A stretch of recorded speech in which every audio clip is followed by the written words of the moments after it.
My name is Alexia Leadus and I'm the General Manager of Strategic Innovation Enterprise at the Australian Institute of Architects. Thank you for coming today to today's presentation. So we have Pip Stone from BlueScope, and she's a Sustainability Manager. And then we have Margot. Margot, how do I pronounce your surname? Bon. And Margot Bon's a Specification Account Manager at BlueScope. So as everybody knows, they're our principal partner, and BlueScope has supported the Institute for quite some time now. It's a very long relationship, which we're very thankful for. Today, they're going to be talking to us about sustainability and climate action in BlueScope. And I think that many of you would have seen they've done a lot of work in this space. We're very lucky to have two people who are subject matter experts here to talk us through their point of view. So I'm just going to ask the two of you one at a time to maybe tell me a bit about your roles, your day-to-day, what excites you in your careers, just to introduce yourself. Pip, let's start with you. Okay, so hi everyone. Pip Stone, Sustainability Manager for BlueScope's Australian business. So I joined BlueScope just over a couple of years ago now. Before that, I was working as a Sustainability Manager in the UK for a major contractor. Came back home, and at BlueScope, my role is kind of market-facing sustainability, our product sustainability credentials. I spend a lot of time speaking with architects, engineers on what BlueScope's doing in sustainability, and really importantly, taking feedback from market in terms of what those trends are, what our customers want to see BlueScope doing, and feeding that back internally to make sure that we are delivering what we need to for our customers. Thank you for that. And Margot, over to you. Thanks, Alexia. So Margot Bond, Specification Manager here at BlueScope, so your go-to for all things steel. Like Pip, I also started not that long ago. And before that, I was actually on maternity leave for nearly 4 years, as I was just telling Lexi. But before that, I may have previously looked after you whilst at Interface and also Cavalier Carpets.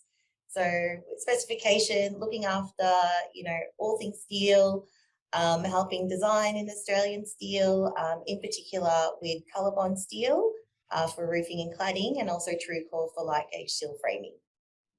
Oh, brilliant. Thank you so much for that. And I'm sure you both see very interesting things in your day-to-day that we're really looking forward to hearing about today. I'm going to hand over to Margaret, who's going to give a welcome to country, and then we're going to jump into today's presentation. Thank you. Thank you. So I'd just like to acknowledge our incredible attendees as we share this journey with the AIA and PIP, deep diving into BlueScope's decarbonisation plan. Although we are meeting at the virtual lands of Zoom, I am actually in the aptly named Black meeting room of Hosties with the Mosties ARM here in Naarm, as we'll actually be having a CPD presentation straight after this. So where I meet you today is on the traditional lands of the Bunurong Bunwurrong and the Wurundjeri Woiwurrung peoples of the Eastern Kulin Nation. I'd like to honour their elders, past, present and emerging. We acknowledge and uphold their continuing relationship to this land. Thank you, Margot. And I would also like to acknowledge the traditional owners of the land that I'm joining you from, which is Gadigal country, and pay my respects to elders past, present and emerging. So we've got about 40 minutes, I think, to present to you this afternoon. What we thought we'd do is cover BlueScope's approach to sustainability kind of overall, and then do a deeper dive into 3 issues that we thought you might be most interested in. The first being climate action, the second, responsible products and supply chains, and the third is strong communities. And so I'll be taking you through the first 3, and then we're really privileged to be able to hear direct from Margot about a case study, a secondment that she recently went on with one of BlueScope's long-standing partners, Jawun. So we'll finish with that, and then we'll move into Q&A. Just before we jump in, for anyone who isn't familiar with BlueScope, we are a steel manufacturer.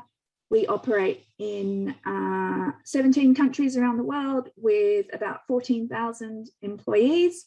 In Australia, we manufacture steel at Port Kembla in New South Wales, which is Australia's biggest steel manufacturing site. And we produce around 3 million tonnes of steel there a year. If you're not so familiar with BlueScope, you probably are more familiar with some of the brands up here. Okay, so let's jump into sustainability.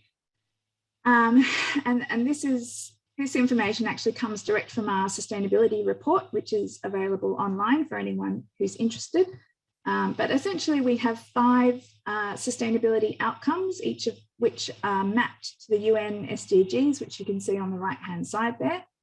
And the first 2, sustainable and enduring business and safe and inclusive workplaces. I would direct you to our sustainability report for more information on those, because what we're going to cover today, as I said, is these last 3 issues here: climate action, responsible products and supply chains, and strong communities.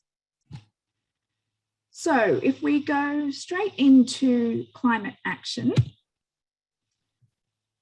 and I thought it was really important to set the context here for the steel industry more broadly, and that is that steel is critical to our lives and to our future. If we have a hope of achieving 1.5 degrees of holding climate change with 1.5 degrees, then we really are going to rely on steel for things like transport in terms of electric vehicles, wind turbines, renewable infrastructure in general. But what we really acknowledge as a sector, and at BlueScope particularly, is that producing steel can be very emissions intensive, and it is in fact known as one of the hard to abate sectors. So reducing those emissions is certainly a challenge, and on a global basis that the steel sector is responsible for around 7% of global GHG emissions. And we know that the demand for steel is increasing.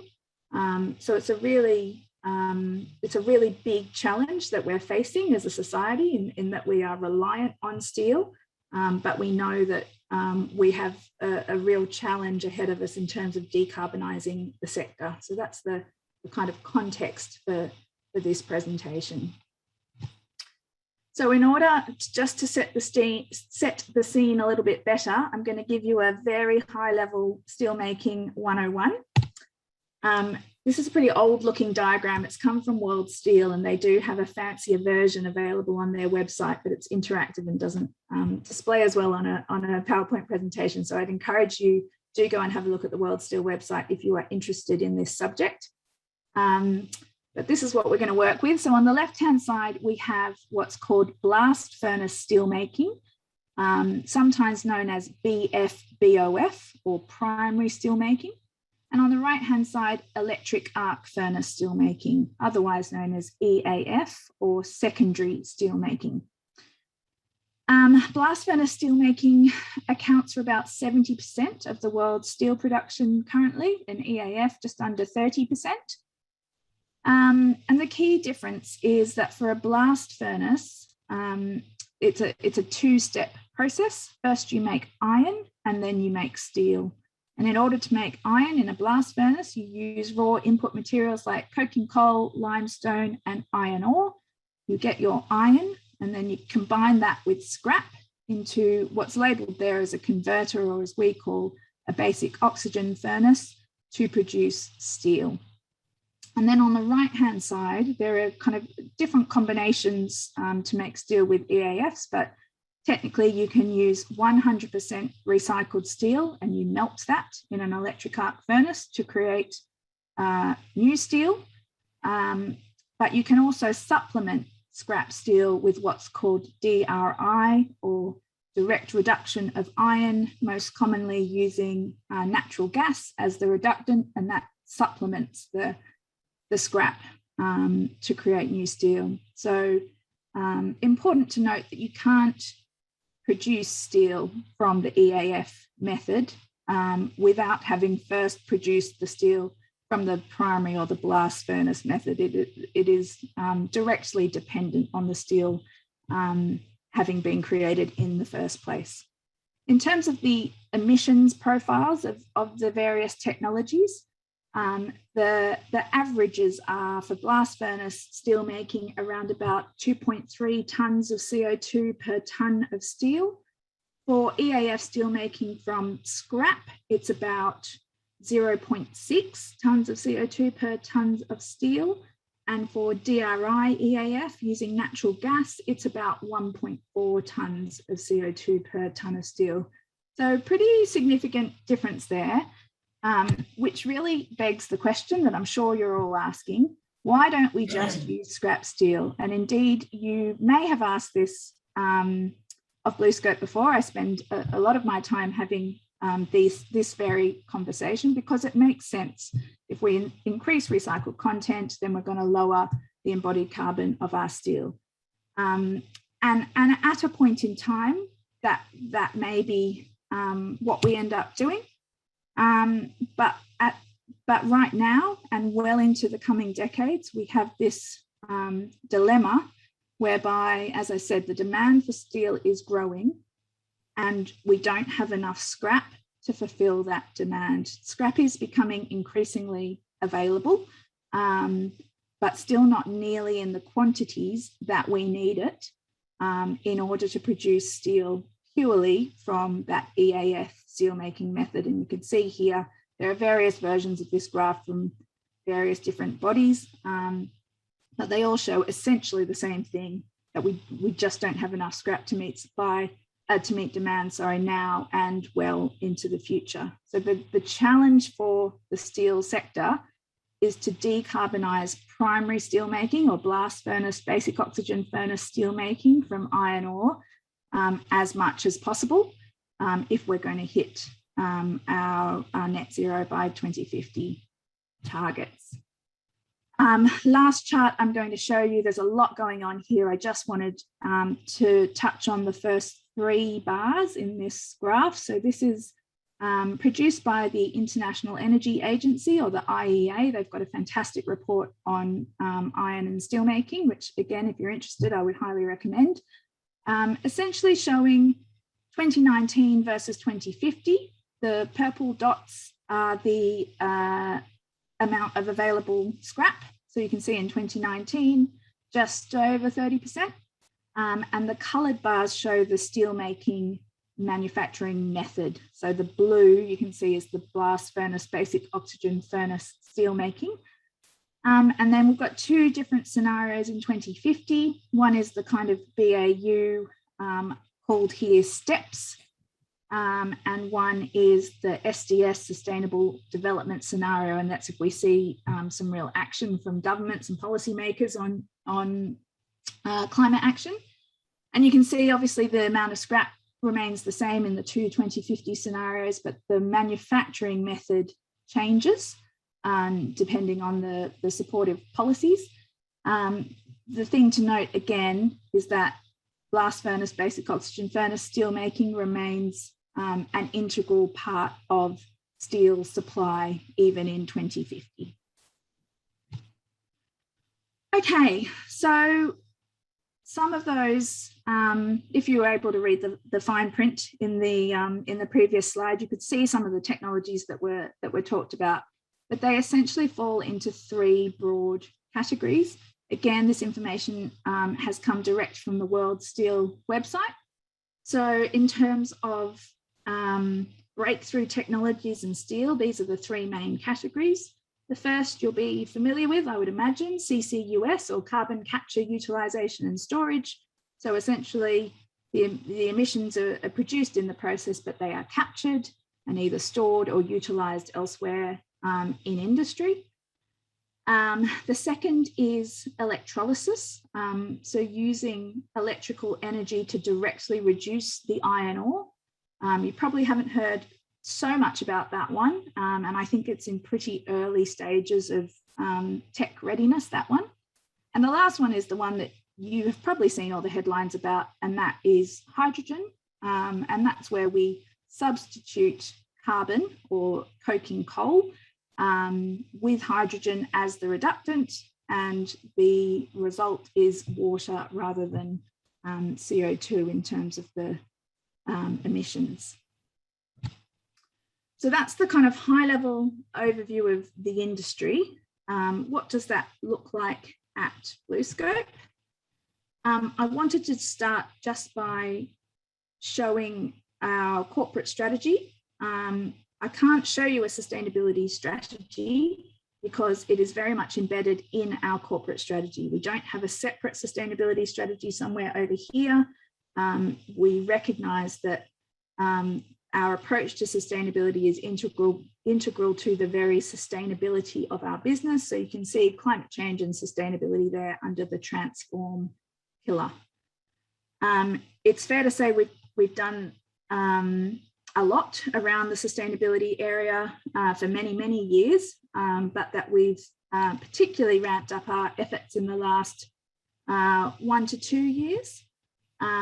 So we have had in terms of our commitments, we've had an emissions intensity reduction target of 12% by 2030 for a number of years now.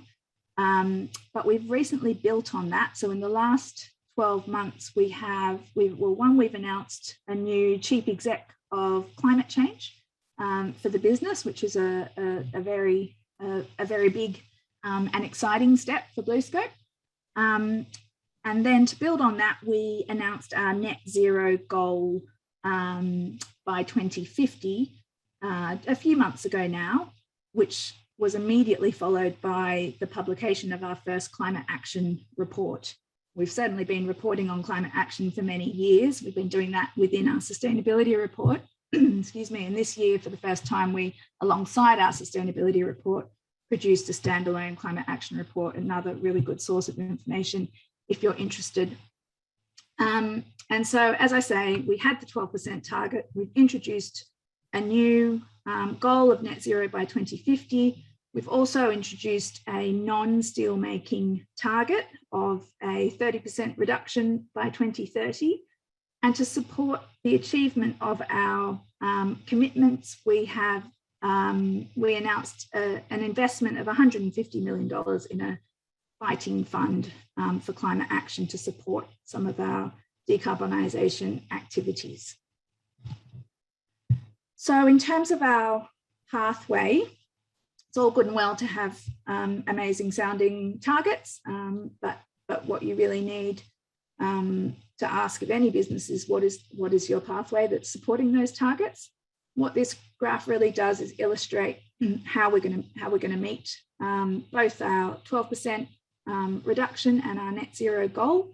So you can see from 2018 to 2030 that really reflects the 12%. It's incremental, and that kind of 1% year-on-year reduction will be achieved through things like process efficiencies at our steelmaking sites, increasing renewable energy supply to Port Kembla in particular, and increasing our use of scrap as more scrap becomes available. And then into 2030, starting to look at some emerging technologies, which I'll touch on in a second. And then from 2030 to 2050, you can see the huge leap there. That's when the breakthrough technology in steel is really really expected to start to come online, both from a technical and an economic perspective.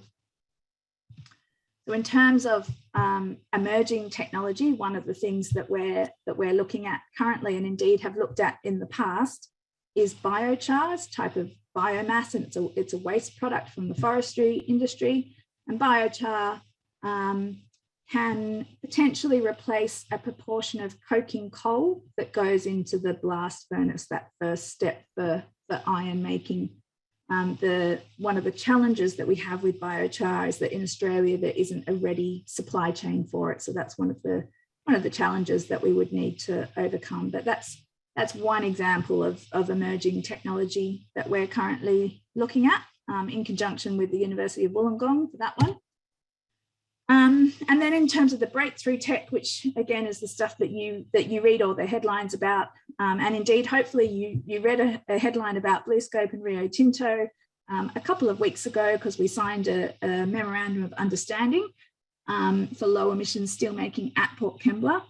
And what this MOU sets out to do is to look at what breakthrough tech might look like at Port Kembla in future by looking at a pilot plant for hydrogen produced by renewables with an electrolyser. As I said in an earlier slide, using hydrogen to directly reduce the iron ore, and the types of iron ore are really important. So we want to be able to make that work with Rio Tinto's Pilbara ores, as opposed to having to import ores from somewhere else. And using that to create green iron, and then combining that with scrap to produce lower embodied carbon steel. So that's what the MOU has announced. It's very early days, but that's what we're hoping to explore over the coming years. You can see just from that example that this isn't something that BlueScope's going to be able to achieve in isolation. We can't decarbonise on our own. It is very much a value chain collaboration piece. And we have a lot of collaborations going on. This is a very select few. Rio's down there at the bottom, but another one that you might be familiar with is MECLA, or the Materials and Embodied Carbon Leaders Alliance. So this is a group that's been formed by the New South Wales government, or supported, I should say, funded by the New South Wales government to explore or to accelerate the supply of low embodied carbon materials in New South Wales, essentially by asking demand side and supply side to collaborate on how we might accelerate the achievement of low embodied carbon materials. And BlueScope, there is a dedicated steel working group, and BlueScope's a very proud founding partner of that collaboration. There is actually, shout out to a MECLA event tomorrow, which coincidentally is a spotlight on steel, where our Chief Exec of Climate Change, Greta Stevens, will be speaking. So again, if you want to find out more, then that would be a fabulous event to sign up to, and I'll happily put that in the chat. Okay, we're going to move swiftly on to responsible products and supply chains. For anyone who isn't particularly familiar with eco-labels, and it can be a hugely confusing area, there are three main types of eco-labels that I've got up here on the slide. The first is stewardship schemes. You may be familiar with FSC for timber, I imagine you are. What I've put next to that one is responsible steel, which is essentially the equivalent of FSC for the steel industry, and I'll speak to that in a minute. Then we have type 1 eco-labels, and these are programs like Green Tag and GECA that kind of set a standard of what good looks like for a particular product or sector. And as a manufacturer, you demonstrate how you meet that criteria. And the last one is type 3 eco-labels, or EPDs, which I assume most of you are familiar with. Also essentially a transparency document where manufacturers do a life cycle assessment of their products and transparently communicate what the environmental impacts of those products are over a range of indicators. Importantly, for the context of this presentation, global warming potential is one of those indicators and would go in to inform the life cycle assessment of a building. So in terms of what BlueScope has, well, we have a number of EPDs. You can see on the left there, includes ColourBond steel. An EPD is valid for 5 years, and ColourBond is coming up for renewal. So we'll be publishing an updated EPD for ColourBond in the new year. And we also have a pretty ambitious rollout plan for EPDs across a much broader range of our products. So watch out for those in the new year also. We, in the last 12 months or so, achieved green rate level A for a number of our products. And I guess the key takeaway for both green rate and EPDs is that if you're working on Green Star projects, that they are an excellent way to achieve more points or to contribute points under a Green Star rating. And then up there, responsible steel. So we've committed to having Port Kembla Steelworks certified against the responsible steel site standard. We were hoping to have it by the end of the year, but unfortunately COVID meant that our auditor, who is based in Melbourne, couldn't get to the site. But I believe he has plans to be on site in December. So we hope to be able to make an announcement about certification in the new year. So very, all my slides are stuck. Oh no, here we go.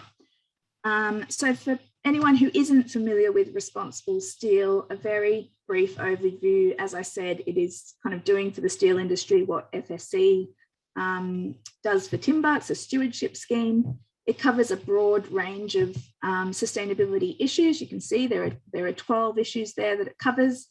Number 8, climate change and greenhouse gas emissions is obviously key. But what responsible steel recognises is that sustainability is much broader than just climate change. Again, takes that holistic view.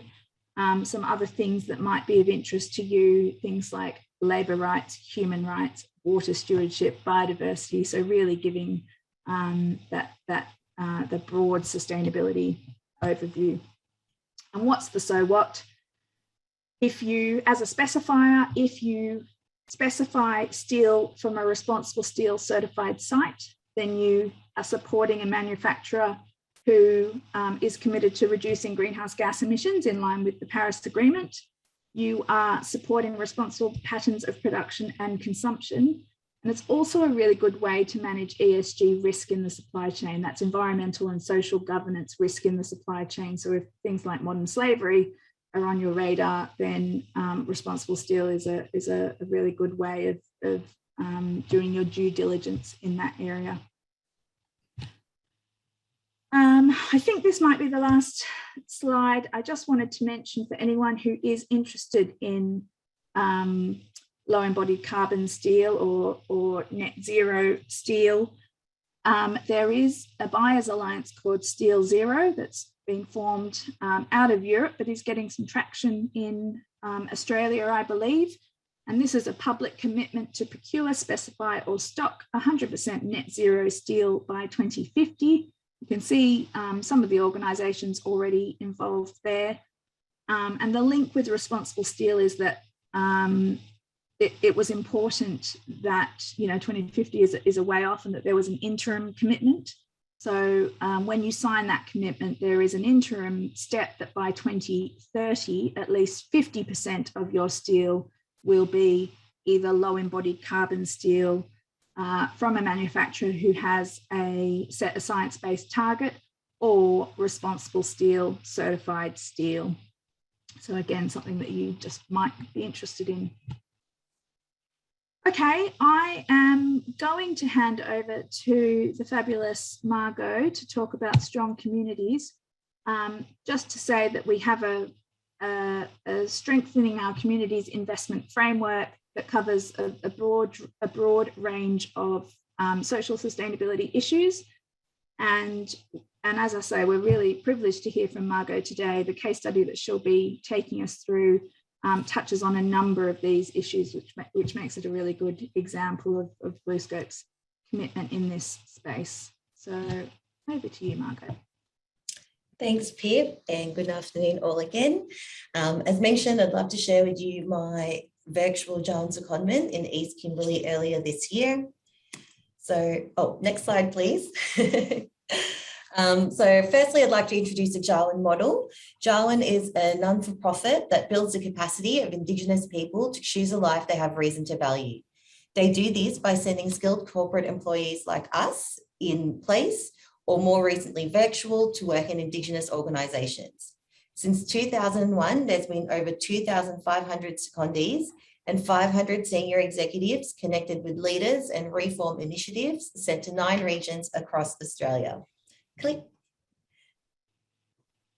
Speaking of secondees, for those who don't know me, my name is Margot and I'm a specification manager here at BlueScope since January 2020, as mentioned earlier, where I've recently celebrated my 22nd month anniversary.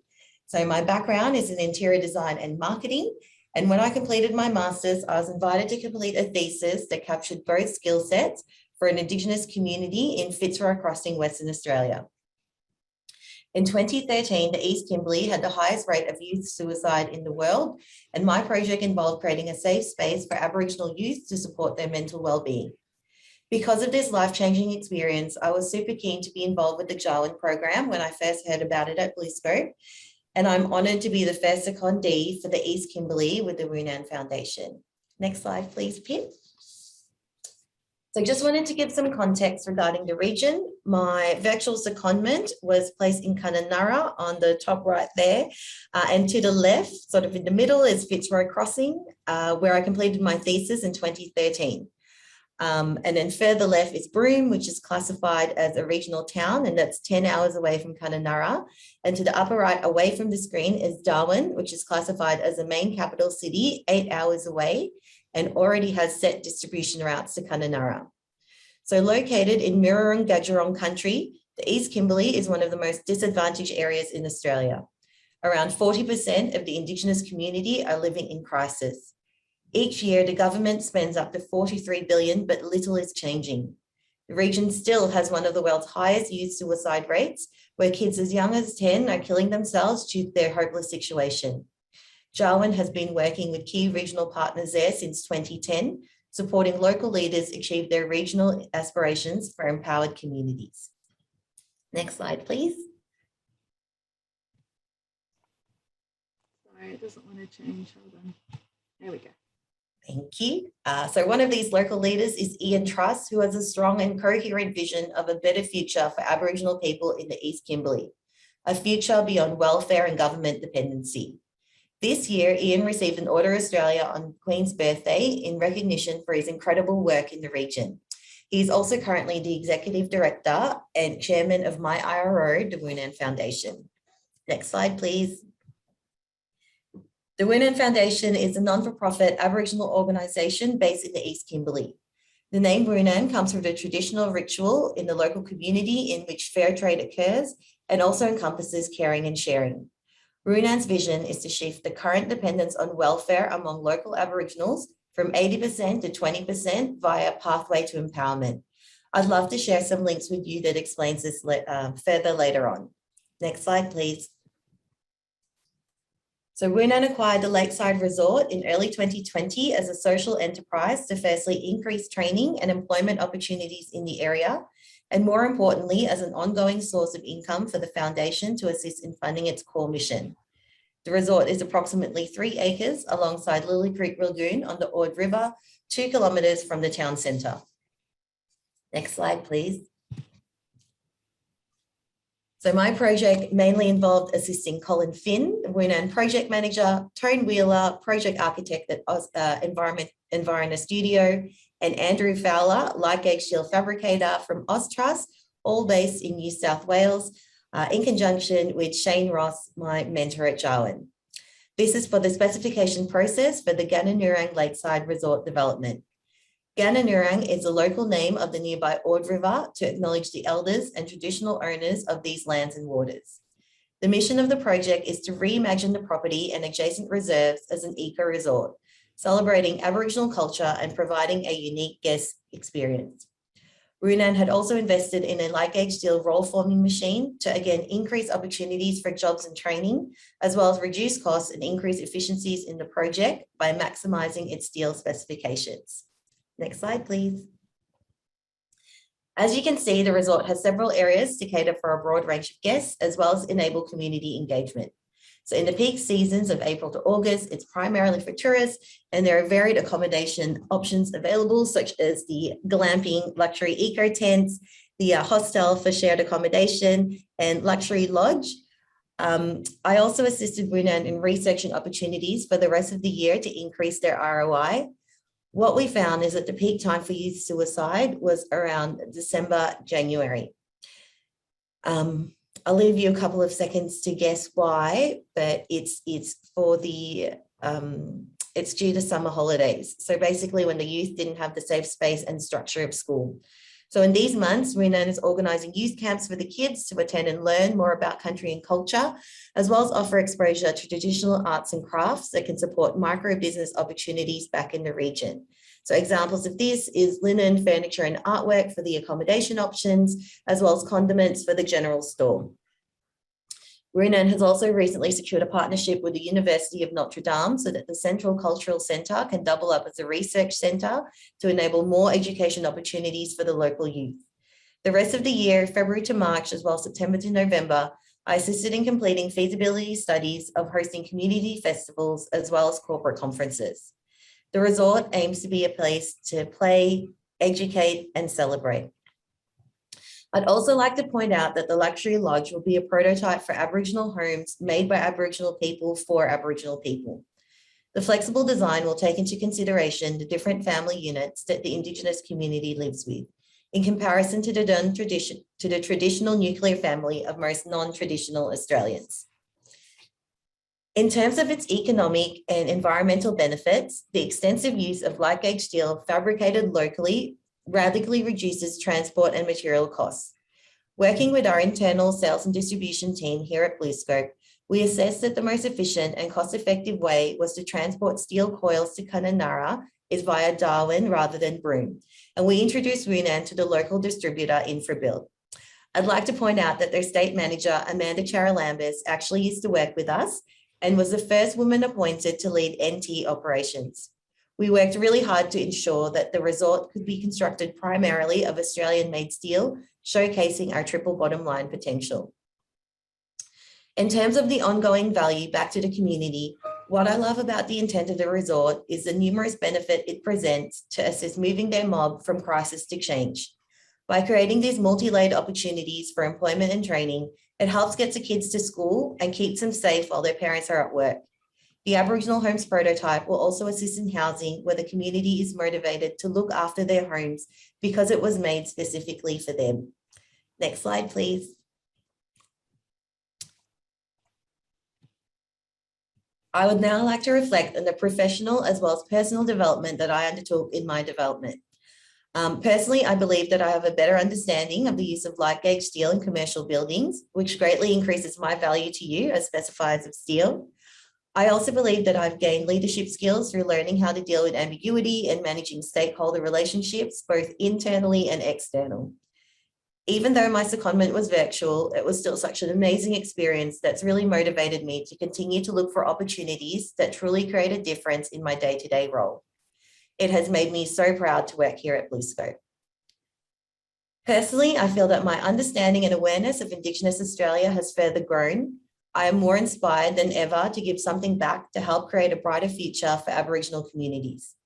I believe that the Jawun program truly gives us a chance to support this as a powerful and practical contribution to reconciliation. In terms of key takeaways, what broke my heart was the realization that the Indigenous community in the East Kimberley is still experiencing the same issues of welfare dependency and youth suicide from when I completed my thesis 8 years ago in 2013.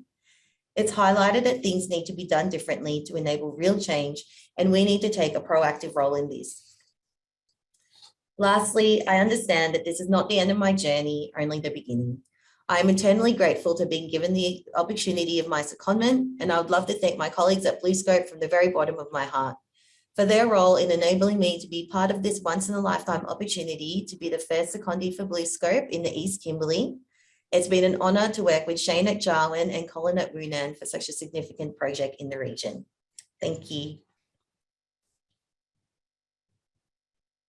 Thank you both for a really great presentation. I just want to take a moment to reflect on something that really stood out to me in the presentation. You touched on, if you look at the sustainable steel certification and what it covers, and then what you've tailed the presentation with, BlueScope is really diving into some big, prickly issues in society and not shying away from that. You don't see many organisations comfortably, I use the word comfortably loosely, working with communities with addressing issues like high suicide rates. And all of the criteria that sustainable steel covers is a very extensive range of areas, which I know there's a big cost to business, but also there's a personal journey for all the people working through things like modern slavery legislation, and this suicide prevention program. That's a very tough thing to deal with. So thank you for being the people that are fronting this, and thanks to the organisation for leaning into this. I'm sorry if everyone can hear, I have a 3-month-old baby that's in the background. He's just started squealing, so apologies. It's one of the things about being a working mother. I'm going to go through the questions. We've got some short ones here. So we have one. Lock Tran. Lock, you were here last week. Thank you so much. The question is, would you actually encourage utilising aluminium where applicable over steel due to its lower carbon intensity and endless recycling capability? I'm happy to take that one. I think you use the material that makes best sense in the context that you're specifying for. I can't comment on the specifics of the carbon intensity of aluminium. I know that it's like steel; it's a hard to abate sector and is very emissions intensive. But you could look at EPDs for the aluminium sector to make that comparison. But in terms of endless recyclability, steel is endlessly recyclable, also without loss of quality. So, you know, from that perspective, there wouldn't be a difference. Thank you for that. We have a comment from Troy Diamond, and I think this is something that I believe Pip openly acknowledged at the beginning of the presentation, but I'll just go through it. Regarding BlueScope's ESD approach, I don't want to shoot the messenger. I realise that there are massive supply chain and technology complexities to overcome, but a 2050 goal seems like a status quo approach that echoes the non-commitment of our federal government. Given that steel and concrete are massive CO2 contributors in our CO2 to our projects, I will be attempting to specify CLT instead of reinforced slabs to reduce both weight and carbon footprints in our high density projects. I think that, you know, Troy, these are things that everyone understands, and there's only so much that can be done to address supply chain issues. Pip, would you want to make a comment on that? Yeah, sure. I mean, again, I'd say, you know, use the materials that are right for the building. You will need steel in any building. So, you know, as I said, like, we completely acknowledge that there's a real challenge there for the steel industries, as there is for many industries. But we need steel. So, and we need the steel value chain to support us to decarbonise so that we can achieve 2050. So not specifying steel isn't the answer, I'd say. You know, we need collaboration because once we do hit 2050 and hopefully we have very close to net zero steel and other materials, it will be hard to find a more circular, low carbon material in that, as I say, infinitely recyclable and very low emissions. So it's in everyone's interest that we get there as soon as possible, and for that we really need the value chain collaboration. Thank you for that. And I think your point at the beginning of the presentation is really valid, and people need to remember transport and all of the other infrastructure that we need in society is a really important part that requires steel for us to holistically decarbonise as a society. So I think there's a broader conversation that goes to the role that steel plays in society, but specifically within projects.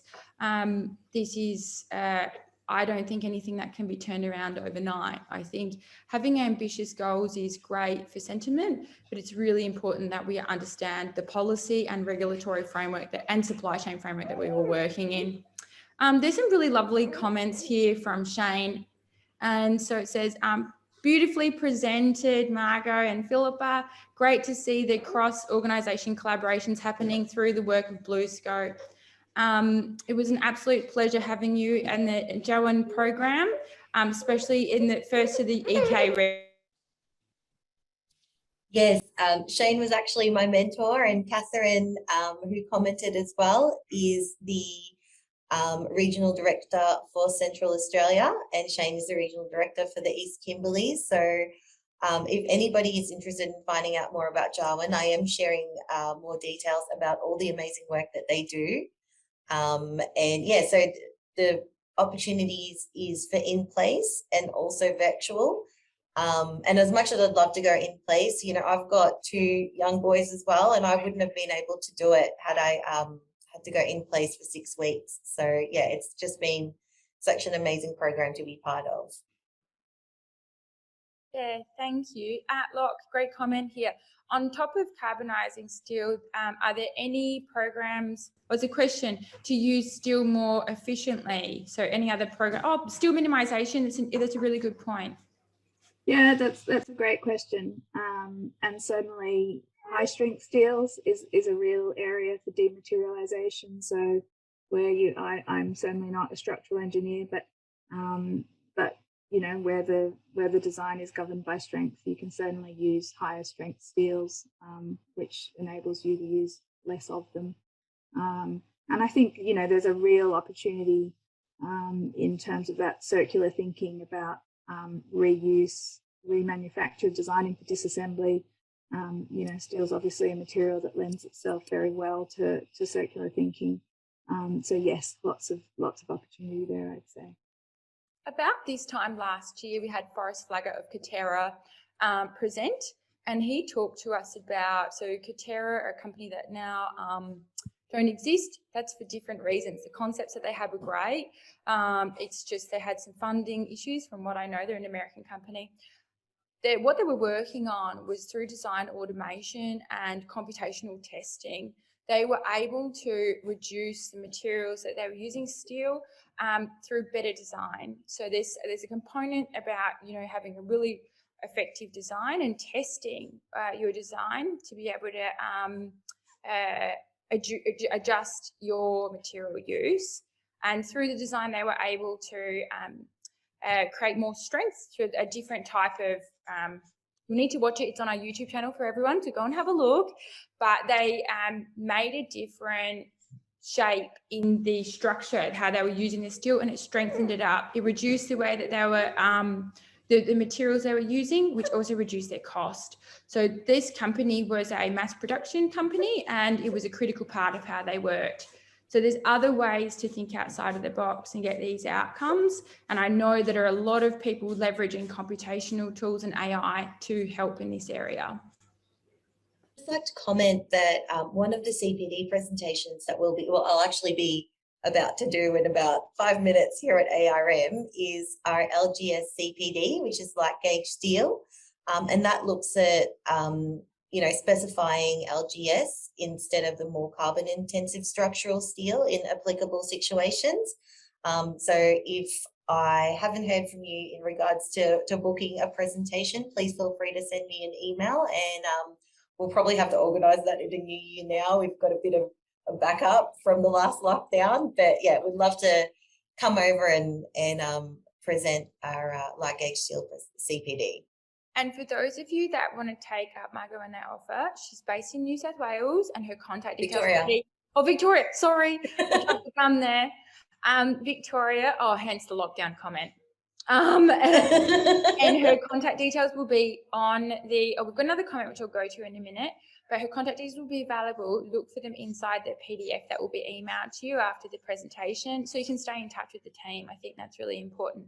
And it's a goal within these presentations is to better connect everybody across the profession. Okay. Sorry, Alexi, if I can't do it, there is other specification managers in every single state that will be able to look after the team. Thank you. That's good to know. Appreciate that. Okay, John, I'm going to read out your question and comment because it's a big one here. Pip and Margot, wonderful ambassadors for the steel industry, and I applaud BlueScope's commitment to its ambitious sustainability goals. Agreed.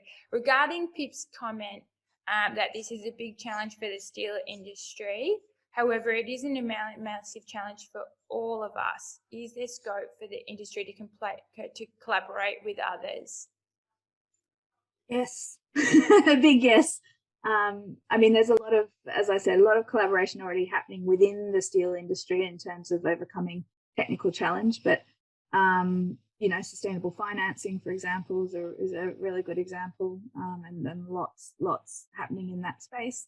And even with other materials, we've talked about CLT, you know, the relationship between steel and timber for a hybrid building. So yes, I totally agree, John. Yes, lots of scope for collaboration. And so, you know, that's something about this connection that comes from these presentations. If you've got an idea that you want to speak to the team about, get in touch. You know, there's nothing wrong with putting forward suggestions for collaborations that might have an impact.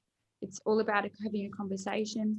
Now, Cherie Taylor, light gauge steel CPDs by BlueScope are available. Oh, Cherie, you must be a BlueScope representative. Thank you. We appreciate it. Okay. The Queensland guru. Thank you for today's presentation, because I really appreciate it. And I just want to reiterate my comments before. I really am thankful for the work that you two are doing. And Margot, your point around the work in that community, touching on such a difficult topic, you know, in addition to the responsible steel certification, that list is quite extensive. So really appreciate the work that you two as individuals, but also the organisation are leaning into. Thank you.